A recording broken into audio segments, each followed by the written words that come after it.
নমস্কার বন্ধুরা, আজ আমি নিয়ে এসেছি সয়াবিনের দুর্দান্ত স্বাদের একটি নিরামিষ রেসিপি, যেটা ভাত বা রুটি দুইয়ের সাথে একদম জমে যাবে।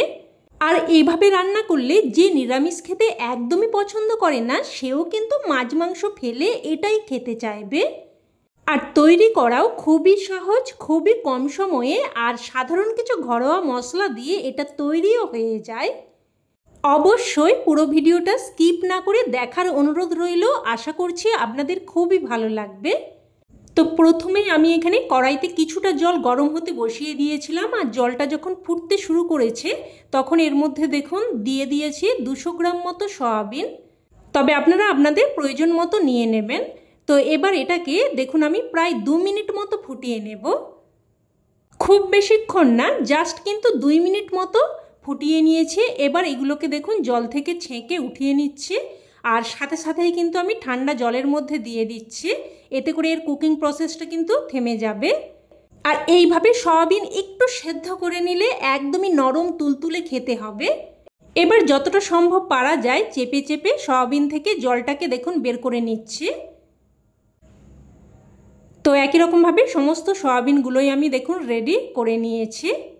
এবার গ্যাস অন করে কড়াই বসিয়ে দিয়ে দিলাম প্রায় 2 চামচ মতো সর্ষের তেল। তেলটাকে ভালোভাবে গরম করে নিয়ে অল্প একটু লবণ দিয়ে মিশিয়ে নিলাম। সয়াবিন ভাজতে গেলে কড়াইতে কিন্তু খুব আটকে যায়, তাই এইভাবে যদি একটু লবণ দিয়ে মিশিয়ে নেওয়া হয় তাহলে কিন্তু একদমই কড়াইতে কম আটকাবে। সাথে একটু হলুদ গুঁড়ো দিয়ে দিয়েছে। এবার এখানে সয়াবিনগুলো দিয়ে দিলাম। নাড়াচাড়া করে মিশিয়ে নিয়ে সয়াবিনগুলোকে ভেজে নেব। তো এদিকে ভাজা হতে থাকুক, আর এই সময় আমি একটা মশলা তৈরি করে নেব। তো এখানে নিয়ে নিয়েছি প্রায় 1 ইঞ্চি মতো আদা, 4টে কাঁচা লঙ্কা, আর 4টে নিয়েছি শুকনো লঙ্কা। তবে ঝালটা কিন্তু অবশ্যই আপনারা আপনাদের স্বাদ অনুযায়ী দিয়ে দেবেন। এবার এগুলোকে আমি বেটে নিচ্ছি, আর আমি এখানে শিলেতে করে বেটে নিচ্ছি। তবে আপনারা চাইলে কিন্তু মিক্সার গ্রাইন্ডারে করেও বেটে নিতে পারেন। আর আপনাদের কাছে অনুরোধ রইল, এইভাবে একবার হলেও কিন্তু সয়াবিন রান্না করে দেখবেন, খেতে ভীষণই টেস্টি হয়। তো দেখুন একদম মিহি করে বেটে নিয়েছি। এবার আমি এটাকে উঠিয়ে নিচ্ছি। এবার এদিকে সয়াবিনও ভাজা হয়ে গেছে। দেখুন হালকা লাল করে ভেজে নিয়েছি। খুব বেশি কড়া করে কিন্তু ভাজার প্রয়োজন নেই। খুব বেশি কড়া করে ভাজলে সয়াবিন কিন্তু শক্ত হয়ে যায়। তো এইভাবে হালকা লাল করে ভেজে নিতে হবে। তো হালকা করে ভেজে নিয়ে উঠিয়ে নিলাম। এবার ওই কড়াইয়ের মধ্যে আবারও দিয়ে দিলাম প্রায় 2 চামচ মতো সর্ষের তেল। ফোড়নে দিয়ে দিলাম 1/2 চামচ গোটা জিরে, আর দিয়ে দিচ্ছে 1 চিমটে হিং, আর দিয়ে দিলাম একটা শুকনো লঙ্কা আর একটা তেজপাতা। লঙ্কা আর তেজপাতাটাকে 2 টুকরো করে দিয়েছি। এবার ফোড়নটাকে নাড়াচাড়া করে কয়েক সেকেন্ড ভেজে নেব। তো ফোড়নটা বেশ ভালোভাবে ভেজে নিয়ে এবার এখানে দিয়ে দিলাম একটা মিডিয়াম সাইজের কুচানো টমেটো। টমেটোটা দিয়েও একটুক্ষণ নাড়াচাড়া করে ভেজে নেব। টমেটোটা একটু ভেজে নিয়ে এবার এখানে বেটে রাখা আদা আর লঙ্কা দিয়ে দেব। বাটিটা ধুয়ে অল্প একটু জলও দিয়ে দিলাম। এবার এখানে দিয়ে দিচ্ছে 1/2 চামচ ধনের গুঁড়ো, 1/2 চামচ হলুদ গুঁড়ো, আর অল্প একটু কাশ্মীরি লঙ্কার গুঁড়ো দিয়ে দিলাম। আর দিয়ে দিচ্ছি স্বাদ অনুযায়ী লবণ। আর তরকারির সমস্ত লবণটা কিন্তু আমি এই পর্যায়েই দিয়ে দিলাম। এবার সমস্ত মশলা নাড়াচাড়া করে ভালোভাবে মিশিয়ে নিয়ে একটা ঢাকনা দিয়ে মশলাটাকে প্রায় 2 থেকে 3 মিনিট মতো কষিয়ে নেব। এবার এখানে নিয়েছি 2টো সেদ্ধ আলু। আলুগুলোকে এইভাবে হাতে করে একটু ভেঙে নেব। তো দেখুন আলুগুলোকে ভেঙে নিয়েছি। এবার এদিকে ঢাকনা দিয়ে দিয়ে মশলাটাকে কিন্তু প্রায় 3 থেকে 4 মিনিট মতো কষিয়ে নিয়েছি। দেখুন মশলা থেকে একদম তেল সেপারেট হয়ে গেছে। এইভাবে মশলাটাকে কিন্তু খুব সুন্দরভাবে কষিয়ে নিতে হবে। এবার এখানে দিয়ে দিচ্ছে ভেজে রাখা সয়াবিন, আর সাথে সেদ্ধ আলুটাও দিয়ে দেব। আর দিয়ে দিচ্ছে অল্প একটু জল। আমরা বাড়িতে সকলেই কিন্তু সয়াবিন আলু রান্না করে থাকি, তবে এইভাবে সেদ্ধ আলু আর ঠিক আমি যেইভাবে দেখিয়ে দিচ্ছি এই প্রসেসে একবার হলেও এইভাবে বানিয়ে দেখবেন, খেতে কিন্তু একদম অন্য লেভেলের হয়, দারুণ স্বাদ হয়। এবার সব কিছু মিশিয়ে নিয়ে একটা ঢাকনা দিয়ে মিডিয়াম ফ্লেমে আবারও প্রায় 3 থেকে 4 মিনিট মতো কষিয়ে নেব। আর এই সময় এই রান্নার আসল মশলা আমি তৈরি করে নেব, যার ব্যবহারে এই রান্নার স্বাদ কিন্তু একদম দ্বিগুণ হয়ে যাবে। তো একটা তড়কা প্যানের মধ্যে আমি এখানে নিয়ে নিয়েছি 1 চামচ মতো গোবিন্দভোগ চাল। আর চালটাকে কিন্তু আমি ধুয়ে জল ঝরিয়ে নিয়েছি। আর দিয়ে দিলাম সাথে 2টো ছোটো এলাচ, অল্প একটু দারচিনি আর অল্প একটু তেজপাতা। এবার লো টু মিডিয়াম ফ্লেমে অনবরত নাড়াচাড়া করে প্রথমে এগুলোকে একটুক্ষণ ভেজে নেব।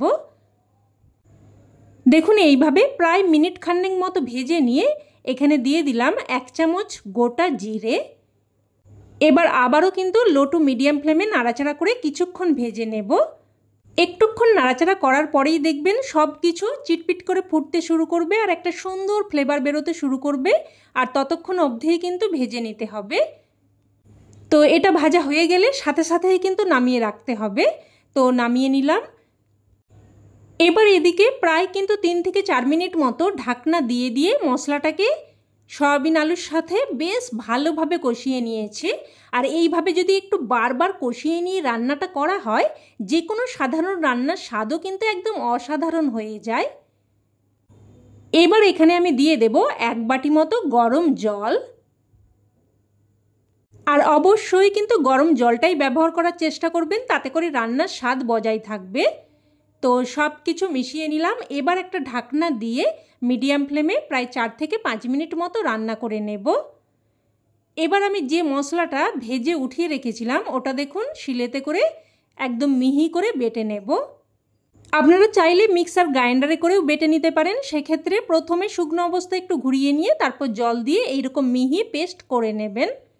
এবার অল্প একটু জল দিয়ে আমি শিলটা ধুয়ে দেখুন মশলাটা নিয়ে নিয়েছি।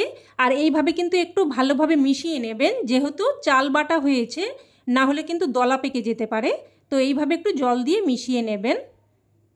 এবার এদিকে প্রায় 4 থেকে 5 মিনিট মতো রান্না করে নিয়েছি, ঢাকনা তুলে নিলাম। এবার ঠিক এই পর্যায়ে এই বেটে রাখা মশলাটা দিয়ে দেব। আর এই মশলাই কিন্তু এই রান্নাকে একদম স্বাদে গন্ধে ভরপুর করে তুলবে। এবার এখানে দিয়ে দেব অল্প একটু চিনি। যেহেতু নিরামিষ রেসিপি, একটু মিষ্টি অবশ্যই দিয়ে দেবেন, তাতে করে স্বাদটা সুন্দরভাবে ব্যালেন্স হবে, খেতেও কিন্তু খুবই ভালো লাগবে। এবার সব কিছু ভালোভাবে মিশিয়ে নিয়ে একটা ঢাকনা দিয়ে মিডিয়াম ফ্লেমে আবারও প্রায় 3 থেকে 4 মিনিট মতো রান্না করে নেব। খুব বেশিক্ষণ রান্না করার দরকার নেই, মোটামুটি 3-4 মিনিট মতো রান্না করে নিয়েছি। আর দেখুন গ্রেভিটা কিন্তু বেশ ঘন হয়ে গেছে। আর এটা ঠান্ডা হলে আরেকটু ঘন হয়ে যাবে, যেহেতু চাল বাটা দেওয়া আছে। এবার এখানে সবশেষে দিয়ে দেব 1 চামচ মতো ঘি। তো ঘিটা দিয়ে ভালোভাবে মিশিয়ে নেব। ভালোভাবে মিশিয়ে নিয়ে এবার গ্যাসের ফ্লেম বন্ধ করে একটা ঢাকনা দিয়ে স্ট্যান্ডিং টাইমে রেখে দিলেই রান্না কিন্তু একদম তৈরি।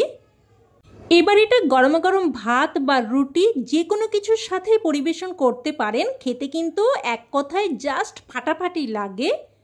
অবশ্যই এইভাবে একবার বানিয়ে দেখবেন, না হলে কিন্তু এর স্বাদ আপনারা উপলব্ধি করতে পারবেন না। তো রেসিপি কেমন লাগলো অবশ্যই কমেন্টে জানাবেন। আর ভালো লেগে থাকলে প্লিজ একটা লাইক দিয়ে দেবেন। আর চাইলে অন্যান্য বন্ধুবান্ধবদের সাথে শেয়ারও করতে পারেন। আর চ্যানেলের নতুন বন্ধু হয়ে থাকলে চ্যানেলটিকে অবশ্যই করে সাবস্ক্রাইব করে নেবেন।